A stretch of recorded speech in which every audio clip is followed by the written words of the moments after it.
Mobile ഫോണിൽ photo video എടുത്തിട്ട് എനിക്ക് മതി. അങ്ങനെ ഞാൻ പോയിട്ട് ആക്ഷൻ. എടാ മോനെ, ദേ ഈ കാണാണ് മുതൽ കേട്ടാ, ആകാശോ EK7000. ഇപ്പോൾ കുഴപ്പമില്ല, സംഭവം നല്ല സാധനം. ഞാൻ അത് ഉപയോഗിച്ച് നോക്കി. നമുക്കൊരു 5000 പ്രൈസ് റേഞ്ചിൽ തന്നെ ഒരു നല്ലൊരു ക്യാമറയാണത്. നമുക്ക് 4K റെക്കോർഡിങ് അതിൽ കിട്ടും.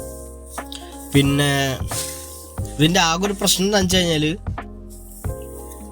വൈഡ് ആംഗിൾ ക്യാമറ മാത്രമേ കിട്ടുള്ളൂ. നമ്മുടെ സാധാരണ നോർമൽ വീഡിയോ കിട്ടില്ല. ഫുള്ള് വൈഡ് ആംഗിൾ വീഡിയോ അല്ലെങ്കിൽ ഫോട്ടോസ് മാത്രമേ നമുക്ക് അതിന് കിട്ടുള്ളൂ. ക്യാമറ കാണാൻ അത്യാവശ്യം ഭംഗിയൊക്കെ ഉണ്ട്, കുഴപ്പമൊന്നുമില്ല. പിന്നെ അതിൻ്റെ സൈഡിൽ മെമ്മറി കാർഡുള്ള ഒരു സ്ലോട്ട് ഉണ്ട്. അതൊരു 64 GB വരെ നമുക്ക് ഇടാം. 64 അതിന് മുകളിൽ ഇടാൻ പ്രശ്നമൊന്നുമില്ല. ഞാനിപ്പോൾ 64 ഞാനിട്ടേക്കിന്. പിന്നെ ഒരു കാര്യം എന്ന് വെച്ചാൽ ഇവരെല്ലാ ആക്സസറീസും കൊടുത്തിട്ടുണ്ട് അവർ. നമ്മുടെ സൈക്കിള്, ഹെൽമെറ്റ്, ബൈക്ക്, എല്ലാ അണ്ടർ വാട്ടർ റെസിസ്റ്റൻസ് ഉള്ള സാധനങ്ങളൊക്കെ എല്ലാം